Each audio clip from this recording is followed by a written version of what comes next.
मय्येव मन आदत्सवमयी बुद्धिर्निवेशय निवशिष्येषि मय्येव अतवृद्वन्न संशया। अगा मानस हे एक माझ्या स्वरूपी सवृत्तिक करुणी घाली निष्टंक बुद्धी निश्चयशी। श्रीमद भगवद्गीता अध्याय 12व्या अध्यायातील 8व्या श्लोकावरती भगवंत त्या भक्तीच्या संबंधाने आम्हा तुम्हाला सांगतात की ते मन माझ्या ठिकाणी स्थिर कर। मय्येव मन आदत्सव म्हणजे भगवंताच्या ठिकाणी मन स्थिर करणं किंवा भगवंताच्या ठिकाणी मन समर्पित करणं वा आपलं मन देवाला देणं, असे अनेक भाव त्याच्यामध्ये प्रकट होतात। आता त्या भगवंताच्या ठिकाणी मन स्थिर करायचं आहे, ते करण्याकरता काय काय करावं लागतं। एकाएकी मन स्थिर होत नाही आहे। आपण सकाळी विचार केला की ते शुद्ध पाहिजे। शुद्ध असेल तर ते भगवंताच्या ठिकाणी स्थिरावत। तुकोबांनी वर्णन केले, तुका म्हणे नवविध भक्ती जाणी तोची शुद्ध, असा जो नाही त्याचंच नामरूपी जडले चित्त। त्याचं चित्त, त्याचं मन त्या माझ्या स्वरूपाच्या ठिकाणी जडतं, स्थिरावतं बरं का। मग भगवंताच्या ठिकाणी ते मन स्थिर होण्याकरता मन निर्विकार असावं लागतं। शुद्ध हा एक भाव झाला, आपण विकाररहित असावं, निर्विकार बरं का। देवाचं स्वरूप निर्विकार आहे आणि देवाचं स्वरूप निर्विकार असल्यामुळं त्या स्वरूपाच्या ठिकाणी मन स्थिर होण्याकरता मन कसं पाहिजे, निर्विकार पाहिजे। मी म्हणत नाही, तुकोबांनी वर्णन केले, तुम्ही उपाधी वेगळे तुम्ही निर्विकार, काहीच संसार तुम्हा नाही, ऐशे मज करुनी ठेवा नारायणा। तेव्हा तुम्ही जसे निर्विकार आहात तसंच मला करा बरं का तुम्ही, ऐशे मज करून। म्हणजे मनाच्या ठिकाणी जर विकार असतील तर मन स्थिरावत नाही बरं का। आमचं मन स्थिर का राहत नाही देवाजवळ, किंबहुना कुठं स्थिर राहत नाही ते, पण जे जे विकार उत्पन्न होतात ते मनाच्या ठिकाणीच उत्पन्न होतात बरं का, लक्षात ठेवा। मनाच्या ठिकाणी विकार उत्पन्न होतात, त्या मनातले विकार सर्व गेले पाहिजेत, निर्विकार मन झालं पाहिजे। काम नावाचा विकार आहे, क्रोध नावाचा विकार आहे, लोभ नावाचा विकार आहे, यादी दिल्या। हे विकार राहतात कुठे, का घरात, मनातच राहतात विकार बरं का। शरीरात विकार राहत नाहीत का, शरीर जड आहे। कारण मनात आलं तर शरीर हालचाल करतं हो, मनात नाही आलं तर शरीर हालचाल करत नाही। ते मनच शरीराला क्रिया करण्याकरता प्रवृत्त करतं। जर मनात नसेल तर ते काहीच करत नाही, काहीही करत नाही। म्हणून ज्ञानोबांनी वर्णन केले, आवडते वृत्ती किरीटी, आधी मनोनेची उटी, मग वाचा दिठी कराशी। कोणती गोष्ट पहिल्यांदा मनात निर्माण होते, काय मनात, कोणती, आधी मनोनेची उटी, चांगले असो वाईट असो पहिल्यांदा मनात येतं बरं का। आधी मनोनीची उटी, मग वाचा दिटी कराशी। मनेशी नाही ते वाचेशी उमटेल काही. म्हणजे कोणती गोष्ट पहिल्यांदा मनात यावी लागते. जेवायचं आहे, मनात आलं तर तुम्ही उठून ताटापर्यंत जाल ना, का ताट तुमच्याकडे येईल. हां, देवळात जायचं मनात आलं तर तुम्ही देवाकडे याल, नाही का, का देव तुमच्याकडे येईल. हां, कोणतीही पहिली जी संकल्प इच्छा निर्माण होती ती पहिल्यांदा मनात निर्माण होते. मनात निर्माण झाल्यानंतर ती भावनेत येते. भावनेत निर्माण झाल्यानंतर ती वाणीच्याद्वारे बाहेर पडते. वाचा दिटी कराची मग क्रिया करण्याकरता प्रवृत्त होते बरं का. हां, मनातच नसेल तर कोणतंही कार्य होत नाही. म्हणून आधी मनोनीची उटी. चांगला असो वाईट असो, हां, तुम्हाला ओवी जरी म्हणायची असेल तर मनात यावं लागतं. आणि कोणाला शिवी द्यायचं असेल तर तुला मनातच यावं लागतं. म्हणजे काही करण्याकरता कोणताही संकल्प पहिल्यांदा मनात निर्माण व्हावा लागतो बरं का. मनात काहीच निर्माण होऊ नये, चांगलंही निर्माण होऊ नये आणि वाईट निर्माण होऊ नये, याला म्हणतात निर्विकार बरं का. हे कधी घडेल? ज्या दिवशी मन भगवंताच्या ठिकाणी स्थिरावेल त्यावेळेला बरं का. म्हणून तुकोबारांनी वर्णन केले, देवाची पूजा करायची तुम्हाला ना, देवाची भक्ती करायची आहे. देवाची भक्ती करायची म्हणजे काय करा? निर्विकार करा. कोण्याही जीवाचा न घडो मत्सर, वर्म सर्वेश्वर पूजनाचे. हां, देवाची तुम्हाला पूजा करायची ना, कोणाचा द्वेष करू नका, कोणाचा मत्सर करू नका, हे टाका, तर तुम्हाला देवाची पूजा करता येईल, देवाची भक्ती करता येईल. म्हणजे निर्विकार झालं पाहिजे बरं का. हां, सगळे विकार त्या मनातले गेले पाहिजेत. मनातले विकार गेले पाहिजेत, लक्षात ठेवा. हां, काम नावाचा विकार नाम इच्छा. हां, इच्छा ही माणसाला कार्य करण्याकरता प्रवृत्त करते, लक्षात ठेवा. त्या इच्छेचं वर्णन करताना असं वर्णन केले, इच्छा जर पूर्ण झाली तर लोभ जन्माला येतो, आणि इच्छा जर अपूर्ण राहिली तर क्रोध जन्माला येतो, आणि इच्छा जर निवृत्त झाली तर तो देव होतो. हे कुठं निर्माण होत आहे? सगळं मनातच बरं का. म्हणजे त्या मनामध्येच विकार सगळे निर्माण होतात. मग त्या भगवंताच्या ठिकाणी जर ते मन स्थिर करायचं असेल तर मन कसं पाहिजे? निर्विकार, विकाररहित पाहिजे.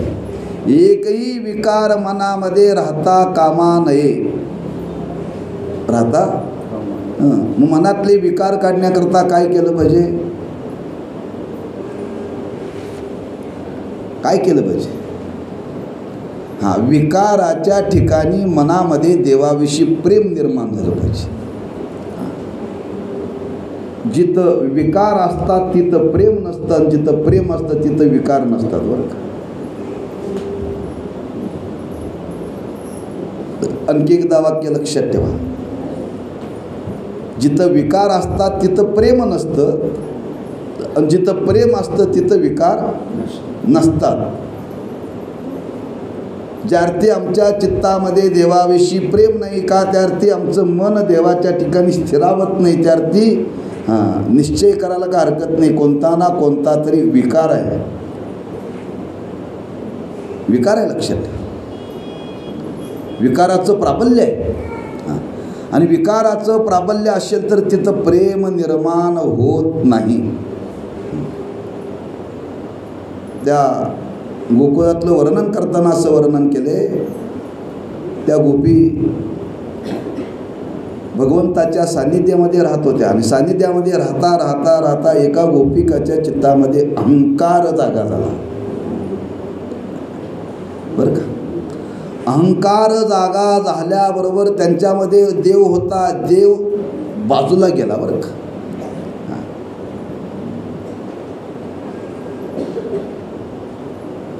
ती गवळण विचार करू लागली होती, आत्ता माझ्या समवेत देव होता, मी देवाबरोबर क्रीडा करत होते आणि अचानक क्रीडा करता करता देव कसा काय निघून गेला. तिच्या चित्तात विकार जागा झाल्याबरोबर देव गेला बरं का. आम्हाला कोणाच्या चित्तात मनात विकार झालेला कळत नाही जागा, देवाला कळतोय बरं का.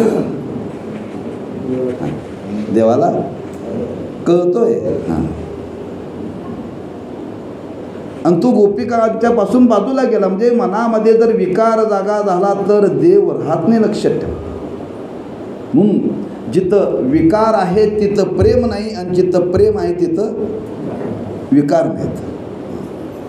आम्ही प्रपंच करतो, प्रेम आहे म्हणून प्रपंच चाललाय का विकार आहे म्हणून प्रपंच चाललाय? खरं बोला बरं का मंदिरात तरी. प्रेम आहे म्हणून प्रपंच चाललेला नाही. हां, काही ना काहीतरी विकार, काही ना काहीतरी इच्छा आहे. हो, काही ना काहीतरी इच्छा आहे. हां, आता आपण इथं मंदिरामध्ये आलो, खरंच आपण ऐकण्याकरता आलो का काहीतरी मिळतंय म्हणून आलो आहे? हां,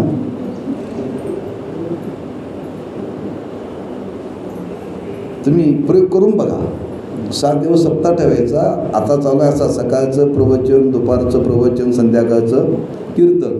फक्त सकाळचा नाश्ता, दुपारचं जेवण, दुपारचा नाश्ता आणि संध्याकाळचे जेवण बंद करायचं. कोण येते काय बघा.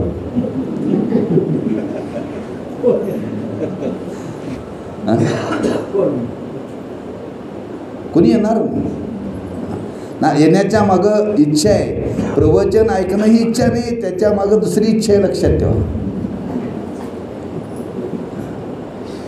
सगळ्यांच्या बाबतीत बरं का. तुम्ही ऐकायला येताय म्हणजे काहीतरी इच्छा आहे. मी सांगायला येतो म्हणजे काहीतरी इच्छा आहे. मलाही द्यायचं बंद करा, मी येईन का?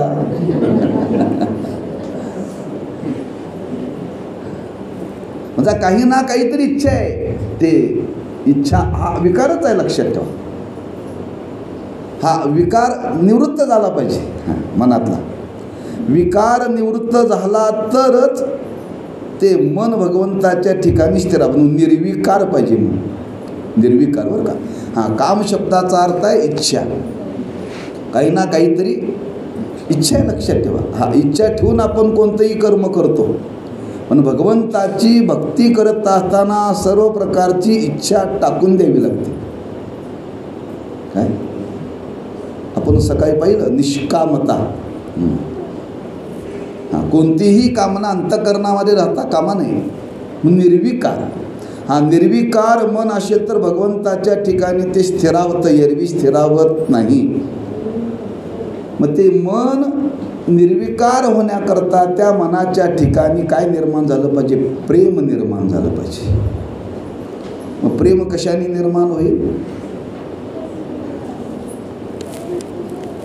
प्रेम निर्माण होण्याकरता काय करावं लागेल? आपल्याला मन देवाच्या ठिकाणी स्थिर करायचं आहे. देवाने एवढं सांगितले, तुमचं मन माझ्या ठिकाणी स्थिर करा. देव सांगतात बरं का, बाकी काय सांगत नाही. ते म्हणत नाही तुम्ही येताना माझ्याकरता काहीतरी घेऊन या, असं काही देवाने सांगितलेलं नाही बरं का. फक्त तुमचं मन माझ्या ठिकाणी स्थिर करा. मयेव मन आदत्स्व, लक्षात ठेवा. फक्त तुमचं मन मला देऊन टाका. आपण पहिल्या दिवशी म्हणून गेलो, तू मन हे मीची करी.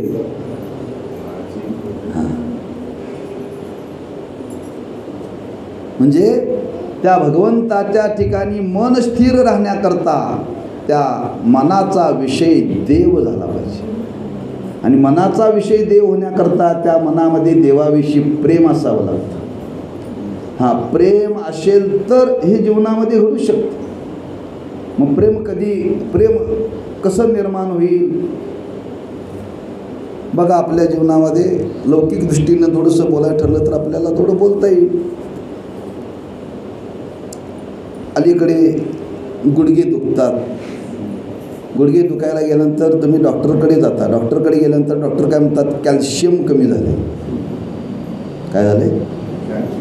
कॅल्शियम कमी झाले. मग आणि कॅल्शियम कमी झालं तर त्या कॅल्शियम वाढलं पाहिजे.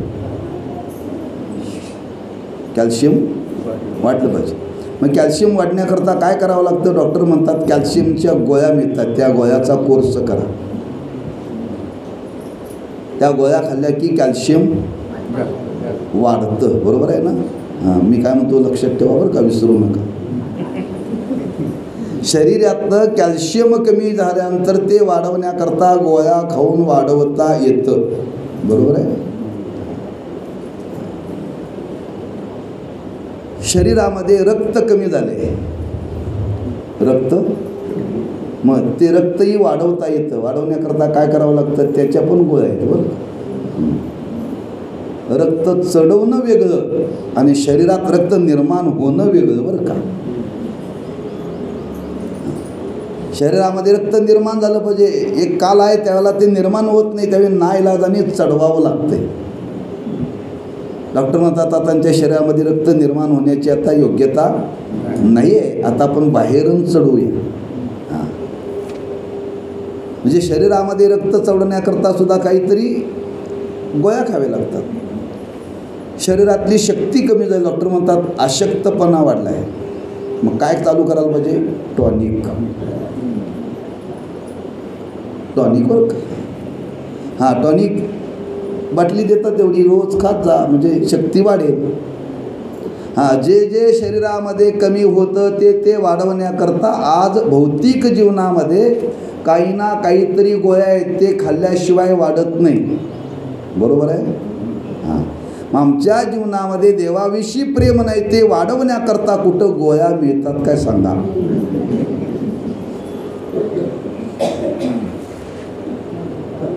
कमी आहे ते गोळ्या खाल्यानंतर वाढतंय, मान्य आहे की तुम्हाला? हां, आमच्याकडे देवाविषयी प्रेम नाही आहे. मग प्रेम नाही, ते प्रेम वाढवण्याकरता काय करावं लागतं? हां, त्या गोळ्या मिळतात. कुठं मिळतात? प्रवचनात मिळतात, कीर्तनात मिळतात. भगवंताच्या भेटीला गेल्यानंतर पंढरपूरला का जायचं हो? होय, पंढरपूरला का जायचं? सरकारने फुकट केले म्हणून.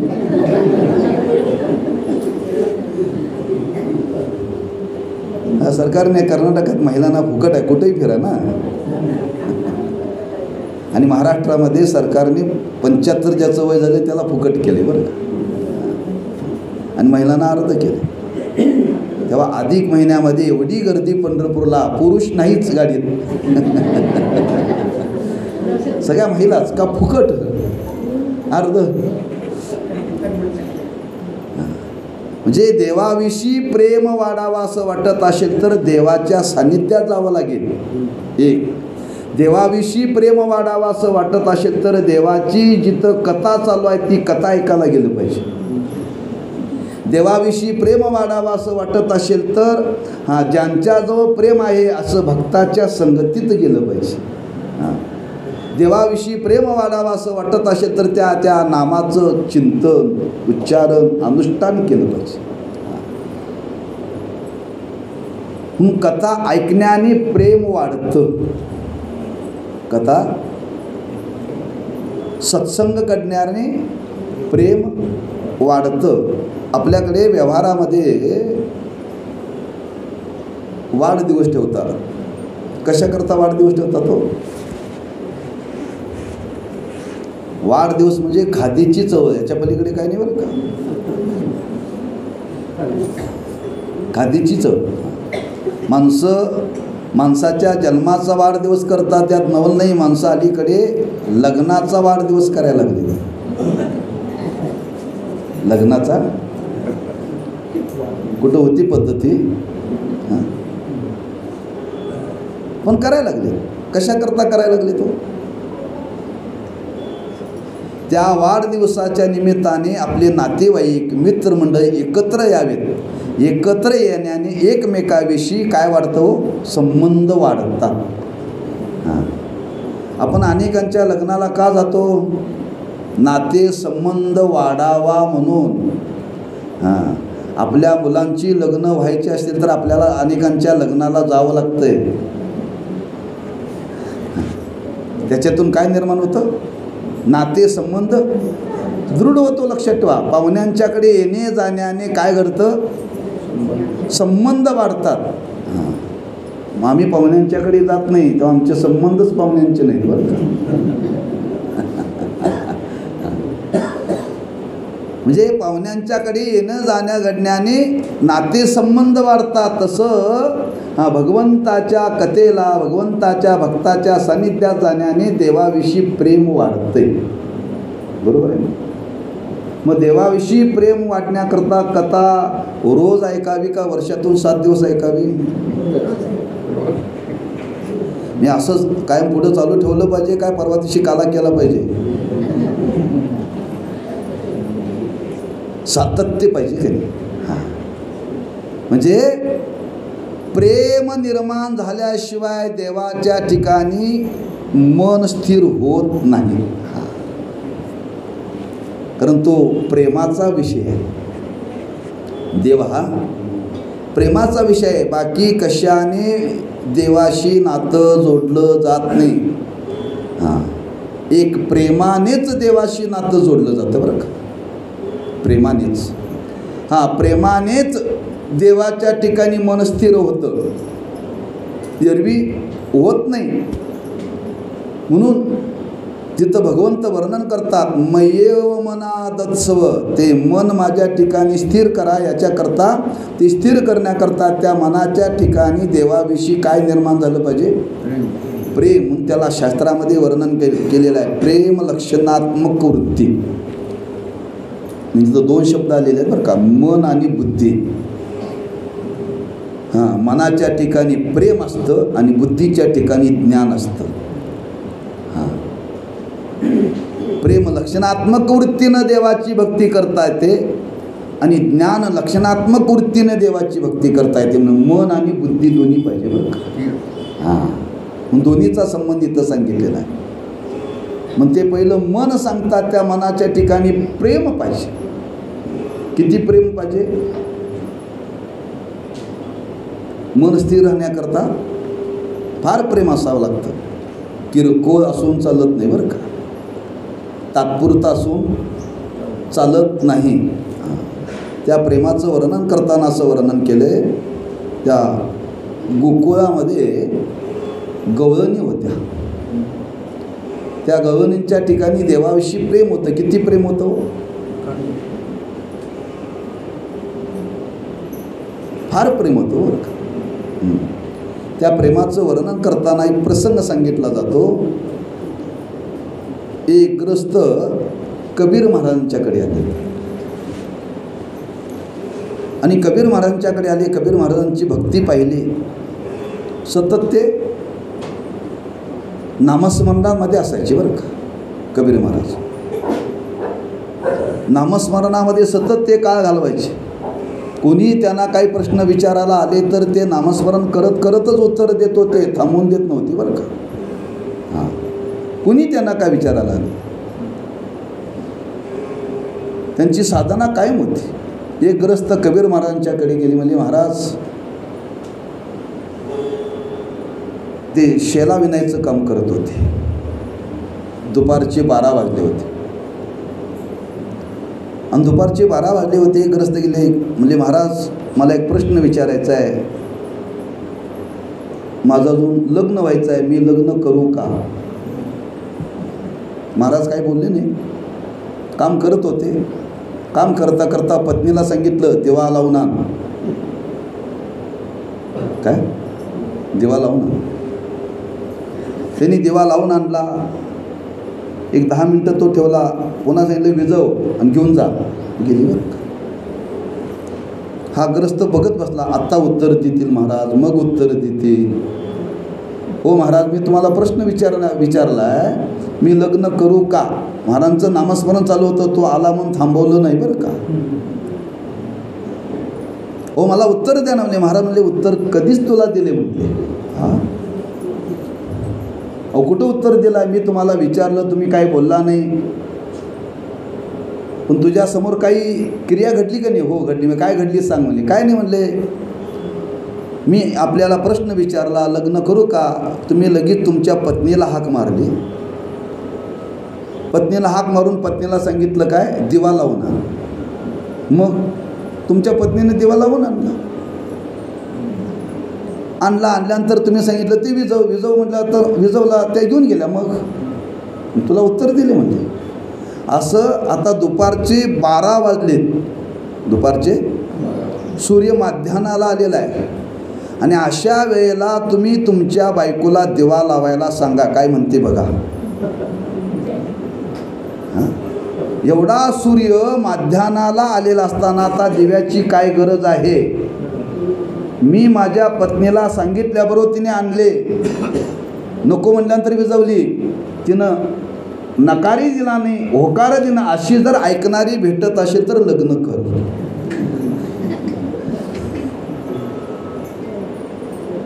अवघड आहे. असे अनेक प्रश्न विचारायला यायचे बरं का.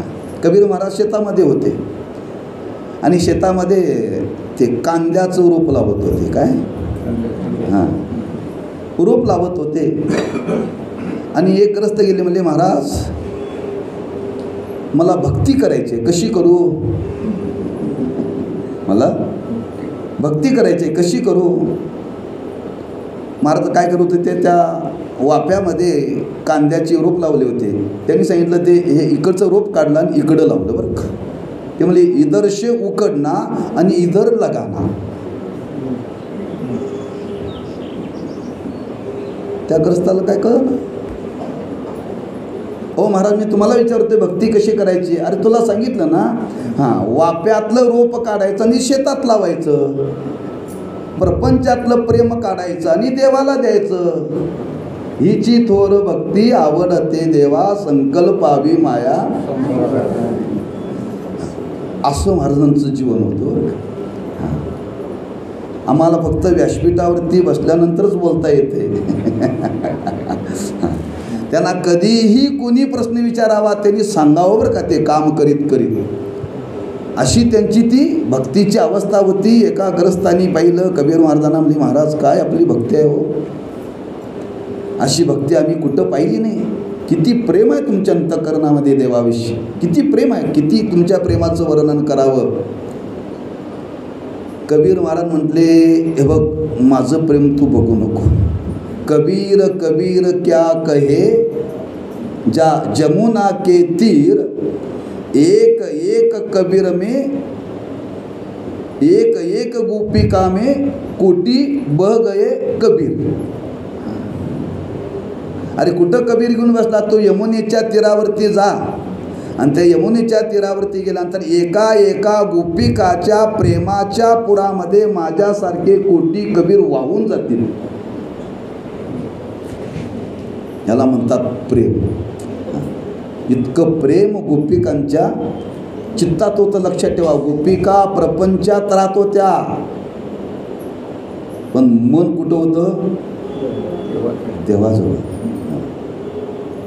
म्हणून जाता जाता एक आपल्याला व्याख्या सांगतो. प्रपंच आणि परमार्थ यातला फरक सांगतो आपल्याला बरं का.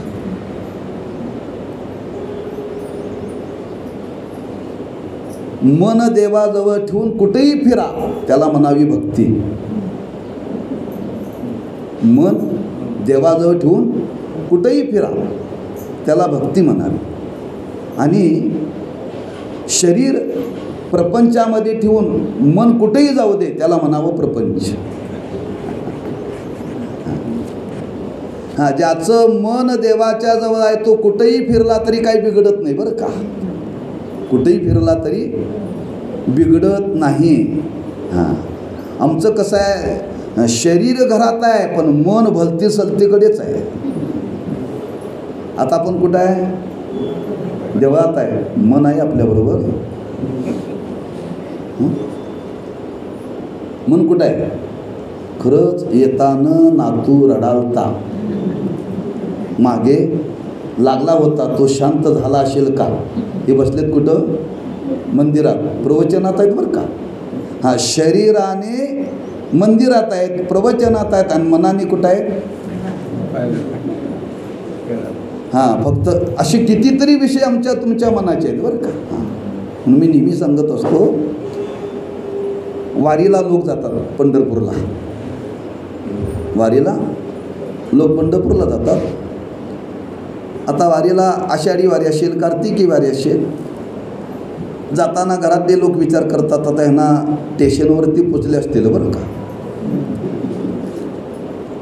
आता ह्यांना गाडी मिळाली असेल, आता हे पंढरपुरात स्टेशनवरती उतरले असतील, तिथून आता रूमवरती गेले असतील, आता चंद्रभागेमध्ये स्नान करत असतील, हां स्नान करून आता बहुतेक बारीला लागले असतील, आता बारीला चालता चालता बहुतेक रावळात गेले असतील बरं का. रावळात गेल्यानंतर यांचं भगवंतांचं दर्शन झालेलं असेल, देवाचं दर्शन करून बहुतेक आता हे पुन्हा खोलीवरती विश्रांती घेत असतील. हे कोण मनाने चिंतन करत आहे? घरातले. आणि जे पंढरपूरला गेले ते काय विचार करतात? हां येताना सुनबाईचं पोट दुखत होतं, दवाखान्यात गेले असेल का? हे कुठं आहेत? पंढरपुरात. आणि घरातली माणसं कुठं आहेत? घरात. घरातल्या माणसाचं मन आहे पंढरपुरात आणि पंढरपुरातल्या माणसांचं मन आहे घरात.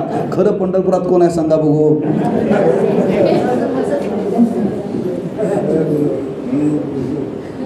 खरं पंढरपुरात कोण आहे? मग मनाने पंढरपूरला जावं का शरीराने जावं? हां मने सहित काया बरं का. मग ते मन म्हणून तर भगवान सांग मयेव मन आदत्सव. हां फार भगवंतानी विचार हा प्रगट केला बरं का, मार्मिक आहे. हां की त्या भगवंताच्या ठिकाणी मन स्थिरावलं पाहिजे. ते मन स्थिर करण्याकरता त्या मनाच्या ठिकाणी काय निर्माण झालं पाहिजे? प्रेम. आणि मनाच्या ठिकाणी प्रेम कधी निर्माण होतं? भगवंताची कथा ऐकली तर, भगवंताचे गुण ऐकले तर, भगवंताच्या स्वरूपाचं चिंतन केलं तर, हां त्याच्यातून हां त्या प्रेमाची वाढ होते, प्रेमाची बरं का. पुन्हा पुन्हा आपल्या अंतःकरणामध्ये आपल्या मनाच्या ठिकाणी प्रेम नसेल तर प्रेम वाटण्याकरता काय करावं लागेल? हां पुन्हा पुन्हा भगवंताच्या नामाचं, गुणाचं, शक्तीचं, बळाचं, स्वरूपाचं, ऐश्वर्याचं, प्रत्येक गुणाचं पुन्हा पुन्हा पुन्हा पुन्हा श्रवण करावं लागेल, वर्णन करावं लागेल. लक्षात ठेवा. हां श्रवण करण्याने, वर्णन करण्याने प्रेम हळूहळू वाढतं. जसं तुकोबरांनी वर्णन केले, तिळा तिळासाचा पुण्य. हां तिळा तिळाने पुण्य साचतं बरं का. हां पुण्य एकदम निर्माण होत नाही, शरीरामध्ये रक्त एकदम निर्माण होत नाही, तसं प्रेम एकदम निर्माण होत नाही आणि एकदम निर्माण झालेलं टिकत नाही बरं का. एकदम निर्माण झालेलं प्रेम टिकत नाही. लक्षात ठेवा. हां प्रपंचामध्ये जे मन आपलं निर्माण होतं ना प्रेम, हां ते हळूहळू वाढत जातं. लक्षात ठेवा. लग्न झाल्यानंतर जे प्रेम असतं ते प्रेम कमी होतं का वाढतं? हां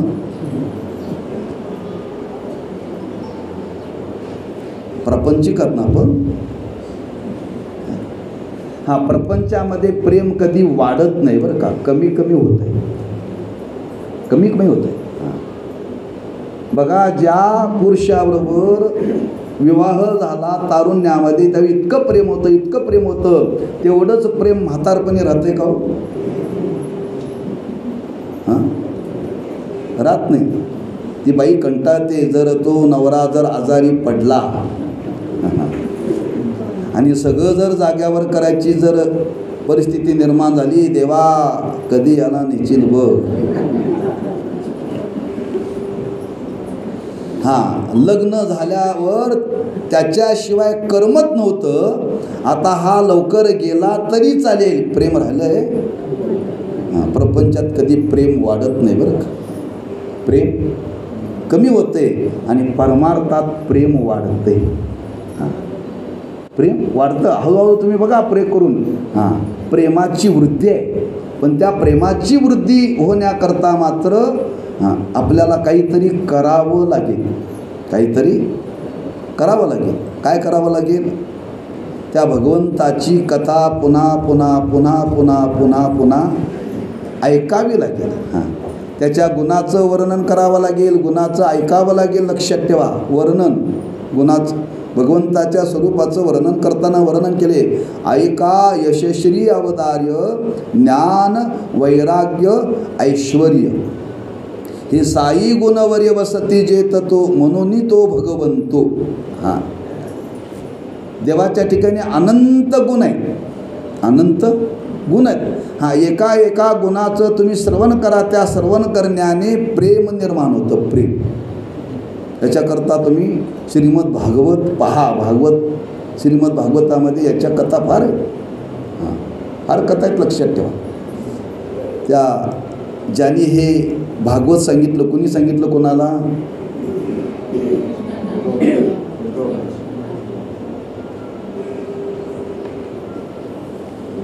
शुकाचार्यांनी परीक्षितीला सांगितलं. शुकाचार्यांनी परीक्षिती राजाला भागवत सांगितलं. हां, शुकाचार्यांच्या जीवनाचा विचार करा. शुकाचार्य हे वैराग्यवान होते आणि ज्ञानी होते बरं का. एवढं ज्ञान होतं आणि एवढं वैराग्य होतं शुकाचार्यांच्या ठिकाणी. पण त्यांनी त्या भगवंताचं स्वरूप पाहिलं आणि भगवंताचं स्वरूप पाहिल्यानंतर त्यांनी भगवंताच्या स्वरूपाचं वर्णन करायला सुरुवात केली बरं का शुकाचार्यांनी. आणि वर्णन करता करता करता शुकाचार्य देवाचे भाट बनले. भाट म्हणजे स्तुतीपाठक. हां, म्हणजे भगवंताच्या वर्णनाचा परिणाम शुकाचार्यांच्या अंतःकरणामध्ये एवढं प्रेम निर्माण झालं, ते देवाच्या व्यतिरिक्त कोणाचं वर्णन करायलाच तयार होईनात बरं का. म्हणून शुकाचार्यांनी भगवंताच्या स्वरूपाचं इतकं वर्णन केले. भागवत आपण ऐका म्हणजे कळेल. हां, शुकाचार्यांनी त्या परीक्षितीला सांगितलं. का सांगितलं? परीक्षितीच्या मनाचं परिवर्तन झालं. लक्षात ठेवा, मनाचं परिवर्तन झालं. किंबहुना मरणाला विसरला. कोण? परीक्षित. त्याला काय शाप दिला होता? 7 दिवसात तुझा मृत्यू आहे. 7 दिवसामध्ये तुझा मृत्यू आहे. 7 दिवसामध्ये तुझा मृत्यू आहे म्हटल्यानंतर त्यांनी 7 दिवसामध्ये सांगितलं, मला भागवत ऐकायचं आहे, भागवत ऐकायचं आहे. आणि त्या ऐकण्याचा परिणाम, हां, त्याला 7 दिवसाचा तो काळ तर कळालाच नाही, पण त्याचा मृत्यू न होता तो भगवंताच्या स्वरूपाशी तद्रूप झाला. भगवंताच्या स्वरूपाशी तद्रूप झाला. हेच भगवंत इथे या श्लोकात सांगतायत. जो मन आणि बुद्धी माझ्या ठिकाणी ठेवतो तो शेवटी माझ्या ठिकाणी तद्रूप होतो. तो पुन्हा पुढच्या योनीला जात नाही, अधोगतीला जात नाही बरं का. मग ते तद्रूप होण्याकरता त्या मनाच्या ठिकाणी प्रेम निर्माण व्हावं लागतं. हा, प्रेम निर्माण झाल्याशिवाय ते तिथं जडत नाही, तिथं ते स्थिरावत नाही, ते तद्रूप होत नाही. म्हणजे एका एका गुणाचं वर्णन आपल्याला भगवंताच्या ऐकावं लागेल, तेव्हा प्रेम निर्माण होईल. प्रेम निर्माण होईल. एखाद्या व्यक्तीविषयी प्रेम निर्माण होण्याकरता त्या व्यक्तीच्या चरित्राचं वर्णन करावं लागतं. व्यक्तीच्या चरित्राचं वर्णन करावं लागतं. लक्षात ठेवा. हां, आपल्याकडे संस्कृतीमध्ये पद्धत आहे. कालाच्या ओघामध्ये माणसं बदलत चाललेत. कालाय तस्मै नमः बरं का. एकमेकाला आकर्षित कशाने होता तो?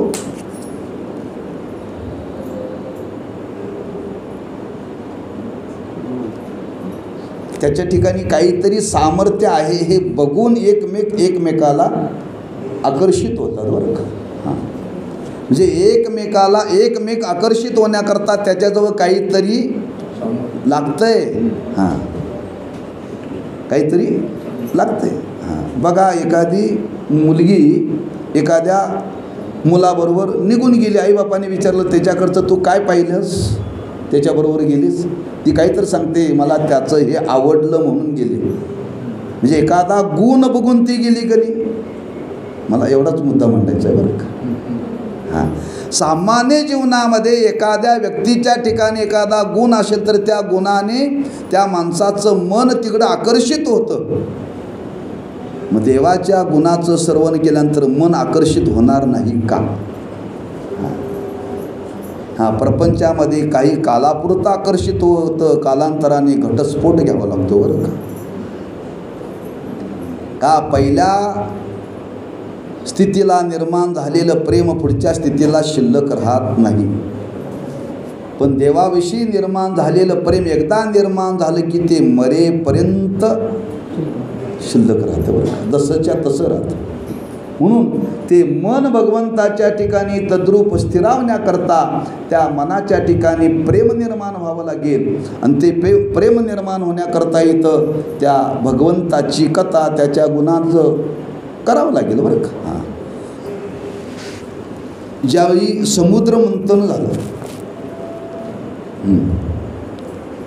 आणि समुद्र मंथन झाल्यानंतर त्या समुद्र मंथनामध्ये 14 रत्न जन्माला आली, बरोबर आहे. त्या 14 रत्नामध्येच लक्ष्मी आहे बरं का.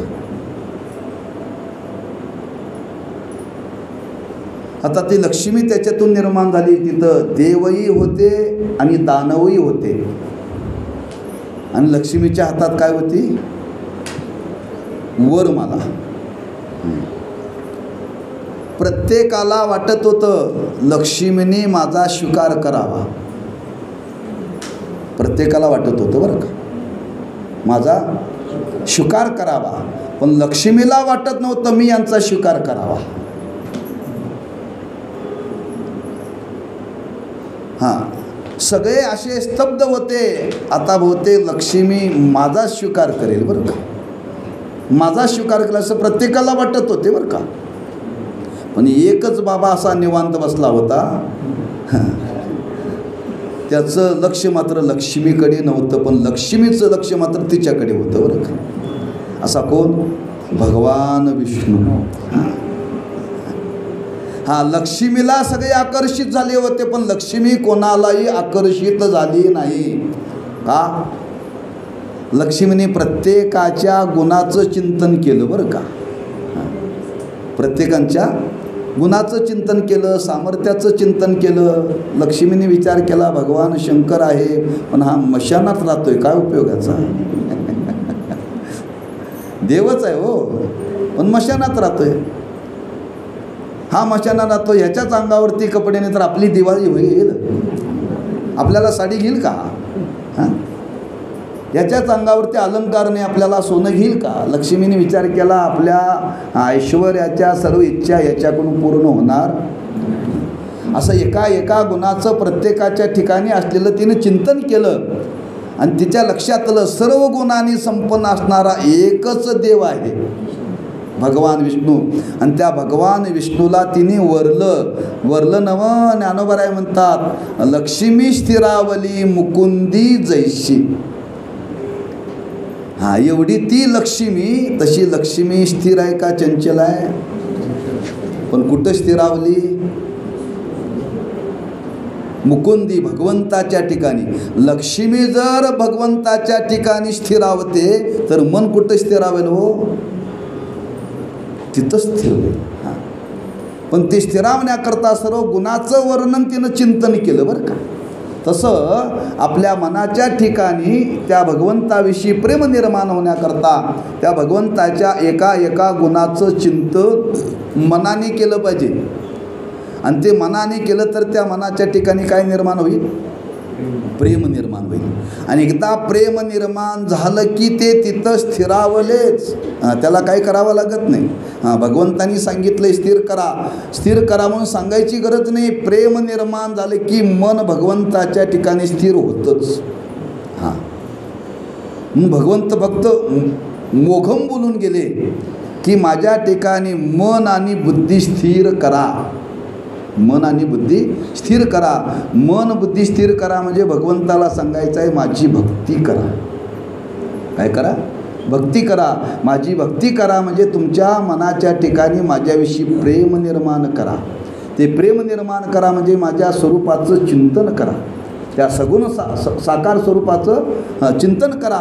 त्याच्या स्वरूपाचं चिंतन करण्याने त्या भगवंताविषयी प्रेम निर्माण होईल. आणि एकदा प्रेम देवाविषयी निर्माण झालं ना, मग त्या देवाशी एकदा आपण तद्रूप झालो की पुन्हा मन देवापासून बाजूला निघत नाही बरं का. का एकदा ते शुद्ध झालेलं आहे, निर्विकार झालेलं आहे. आणि एकदा प्रेम तिथं निर्माण झालं की ते शुद्धच प्रेम असतं, ते विकारी प्रेम नसतं बरं का. व्यवहारामध्ये वर्णन केले विकारी आणि निर्विकारी प्रेमाचं म्हणून वर्णन केले बरं का.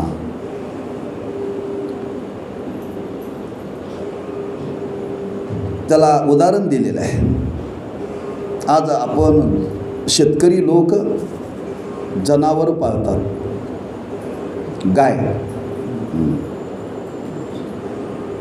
कुठंपर्यंत पाळतात, जोपर्यंत दूध देते तोपर्यंत, दूध देते तोपर्यंत. दूध द्यायचं बंद केले की माणसं ती गाय पाळत नाहीत, काय करतात, कसायाला देतात. का हो, गाईवरती प्रेम होतं, गाईला चारा घालत होता, भरडा घालत होता, कुठंपर्यंत, दूध देत होती तोपर्यंत. याला म्हणतात विकारी प्रेम, विकारी प्रेम बरं का. माणसं बैल पाहता जोपर्यंत नांगराला काम चांगला करतोय तोपर्यंत. एकदा तर तो बशा बैल झाला की लोक म्हणतात आता कसायाला दिलेला बरा. आज तीच अवस्था आमची तुमची प्रपंचात झाली का नाही. आपण जोपर्यंत काम करतोय तोपर्यंत माणसं आपल्यावरती प्रेम करतायत. पगार देतोय महिन्याचा महिन्याला, पेन्शन देतोय महिन्याच्या महिन्या, सगळं बंद करा. लोक म्हणतात कुठं तुमच्या भागात महाराज आश्रम आहे काय सांगा. काय म्हणतात त्या आश्रमाला नाव काय, वृद्धाश्रम. काय आता त्या म्हाताऱ्यावरचं प्रेम राहिलं नाही, माणसं त्याला इकडं बैलाला कसायाकडे पाठवतात आणि प्रपंचात माणसं वृद्धाश्रमात पाठवतात. फरक काही नाही, सारखाच आहे बरं का. प्रेम संपलं. म्हणजे व्यवहारामध्ये जे प्रेम आहे स्वार्थ पूर्ण होतो तोपर्यंत माणसं प्रेम करतात बरं का. त्याला विकारी प्रेम म्हणतात बरं का. निर्विकार प्रेम पाहिजे, स्वार्थरहित. आपण आपल्यावरती प्रेम करतो, का प्रेम करतो, आपल्याला आपला देह आवडतो का आपलं स्वरूप आवडतं. प्रियाची परमसीमा. कथा सांगतो म्हणजे आपल्याला कळेल. माणसं अधिक प्रेम कोणावरती करतात, स्वतःवरती करतात बरं का. तुम्हाला शुगर वाढली आणि एवढी शुगर वाढली, त्या शुगरमध्ये तुम्हाला जाता जाता ठेच लागली आणि ठेच लागल्यानंतर ती पायाला जखम झाली, जखम झाल्यानंतर ती वाढली वाढली वाढली, त्याला गँग्रीन झालं. मग डॉक्टरकडे गेला, डॉक्टर म्हणतात घोट्यातून पाय काढायला पाहिजे, घोट्यातून पाय काढायला पाहिजे. ठीक आहे. तो काय म्हणतोय, डॉक्टर साहेब कमरेतून पाय काढायची वेळ आलं तरी चालेल पण जीव वाचेल असं काहीतरी करा. आता देहावरचं प्रेम गेलं बरं का. आता प्रेम कुठं आलं, जीवावर आलं. ती गोष्ट सांगितली जाते, खरंच जीवावरती प्रेम आहे का. एका माकडीनीची गोष्ट सांगितली जाते बरं का. एक माकड आणि माकडीनं ती माकडीनीचं पिल्लं एक गावाच्या बाहेर हौद बांधला आणि त्या हौदामध्ये पाणी सोडलं आणि पाणी सोडून त्या पाण्यामध्ये माकडं आणि त्या माकडीनं सोडलं. पाणी वाढायला लागलं, जसं पाणी वाढायला लागलं तसं तसं तसं ती माकडीनं काय करी, पिलाला वर घ्यायला लागली बरं का. पाणी गळ्यापर्यंत आलं, गळ्यावर आल्यानंतर तिने काय केलं, पिलाला डोक्यावर घेतलं बरं का. खांद्यावरून डोक्यावर, कमरेवरून खांद्यावर. शेवटी ते पाणी वाढता वाढता वाढता त्या माकडीनीच्या नाकात चाललं, नाकात आणि तोंडात. नाकात आणि तोंडात चालल्यानंतर माकडीने विचार केला, आता आपला प्राण राहणं शक्य नाही, म्हणून त्या वरच्या पिलाला पायाखाली घातलं आणि आपली उंची वाढवली की जेणेकरून आपल्या तोंडात पाणी जाऊ नये. त्याला वाटलं की हे मेलं तरी चालेल पण माझा जीव वाचला पाहिजे. म्हणजे खरं प्रेम कुठं आहे? जीवावरती. जीव आणि देव वेगळा आहे. तसं खरं प्रेम देवावरतीच करता येतं बरं का. बाकी कुठल्या पदार्थावरती प्रेम करता येत नाही. म्हणून ते प्रेम निर्माण होईल तर आपलं मन भगवंताच्या ठिकाणी स्थिर होईल. म्हणून ते स्थिर करण्याकरता त्या मनाच्या ठिकाणी भगवंताविषयी प्रेमाची वृद्धी झाली पाहिजे. आणि ती जर होईल तर हे घडेल. म्हणून तर भगवंत सांगतात, मयेव मन आदत्स्व, माझ्या ठिकाणी मन स्थिर करा. असं भगवंत सांगतात. बाकीचा विचार उद्या बघू. पुंडलिक वरदारी विठ्ठल श्री ज्ञानदेव तुकाराम. आता विश्वात्मके